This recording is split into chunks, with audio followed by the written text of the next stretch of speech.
Hello, ladies and gentlemen. How are you? I'm Khmer of Phnom Penh, Cambodia. This time, I went to Silk Island, also known as Kodak. It's located on the Mekong River in Cambodia, and is famous for its traditional silk production. The island is home to many silk farms and workshops where visitors can learn about the silk weaving process and purchase high-quality silk products.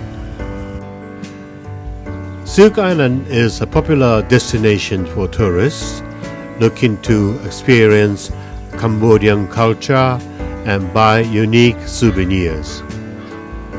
Additionally, the island is known for its peaceful countryside, scenic views, and handmade crafts.